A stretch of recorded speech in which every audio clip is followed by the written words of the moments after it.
meuf, c'est moi. Je suis devant chez toi. Est-ce que tu peux m'ouvrir là, s'il te plaît? Ouais, vas-y, meuf, j'arrive. Bienvenue dans Café Clop. Moi, c'est Marion. Vas-y, entre, installe-toi. Ici, tu fais comme chez toi.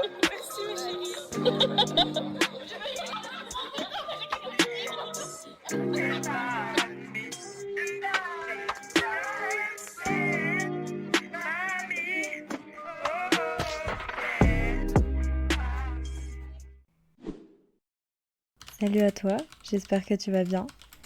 Alors aujourd'hui je te retrouve pour parler d'un sujet qui me touche beaucoup et surtout un schéma que je vois chez beaucoup de femmes autour de moi et que j'ai moi-même reproduit, c'est le fait d'accepter les miettes. Se contenter du minimum par peur d'être seule en gros et par peur de perdre l'autre. En réalité, je trouve que c'est quelque chose qui soulève des peurs et des blessures profondes qui datent souvent de l'enfance où on a appris en fait à agir comme on le fait aujourd'hui et on le répète dans nos schémas.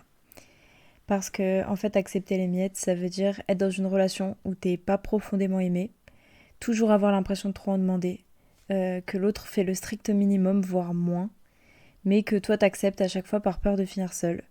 Ça veut dire avoir peur de jamais trouver mieux, douter de ta légitimité à recevoir plus que ça. Accepter les miettes en gros ça veut dire, puisqu'on m'a jamais donné un amour profond et inconditionnel en étant enfant, bah alors je le mérite pas et je vais pas compter sur le fait que quelqu'un d'autre puisse me l'offrir.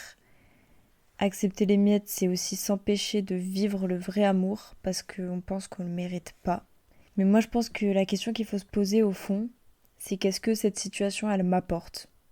Au fond, genre, qu'est-ce que ça voudrait dire de perdre cette chose-là, cette personne, cette attention? De quoi est-ce que j'ai peur au fond? Ces questions-là, elles vont soulever des croyances profondes que tu as sûrement ancrées en toi depuis l'enfance pour survivre à ton environnement familial et que ton ego il a créé pour te protéger de la souffrance. Sauf que au final, comme tu peux le voir, t'en souffres beaucoup plus aujourd'hui que si tu décidais de t'en libérer et de plus accepter le minimum. Et ma belle, moi je te le dis, non, tu mérites pas moins que les autres.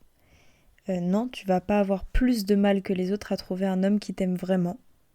Et non, tu seras pas rejeté ou abandonné par les bonnes personnes si tu es qui tu es vraiment. Toute ta vie, t'as accepté les miettes parce que tu pensais que tu méritais pas plus. Tu pensais que t'étais trop dur à aimer ou que personne te verrait jamais comme t'es.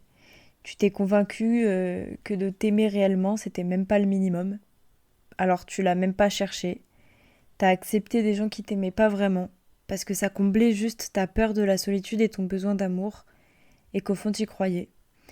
T'as fait de ton mieux avec les armes que t'avais en vrai. Et il faut surtout pas que tu t'en veuilles.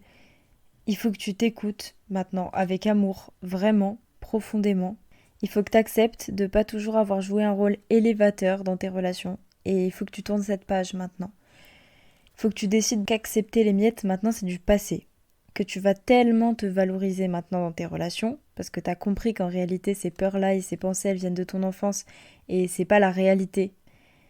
Tu vas tellement te valoriser dans tes relations que tu te contenteras plus jamais du minimum. Si t'as cliqué sur ce sujet-là, je pense que c'est parce qu'au fond tu veux justement arrêter de recevoir moins que le minimum et t'as complètement raison. Hein. C'est comme ça qu'on transforme ces schémas et qu'on en guérit. Il faut commencer par le vouloir. Mais ça suffit pas. C'est aussi en prenant la décision de s'aimer soi avant de chercher l'amour de quelqu'un d'autre. Et ne plus accepter le minimum, en fait, ça vient quand on choisit de s'apporter à soi l'amour dont on a manqué enfant et l'amour qu'on a toujours recherché dans nos relations. En fait, ces blessures-là, elles se guérissent jour après jour en se comprenant, en se questionnant, en se traitant avec un amour profond sur le long terme.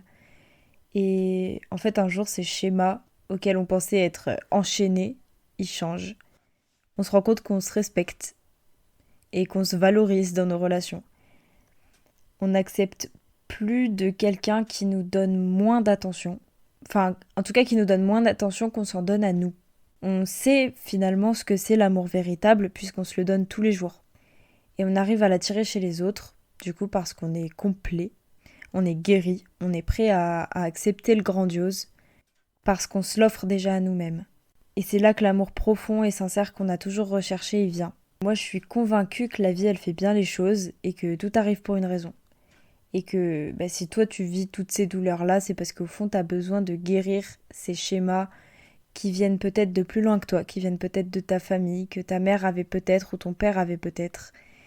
Et que si on vit toutes ces douleurs-là, c'est parce qu'on a besoin d'apprendre à se donner de l'amour et à se donner tout ce dont on a manqué.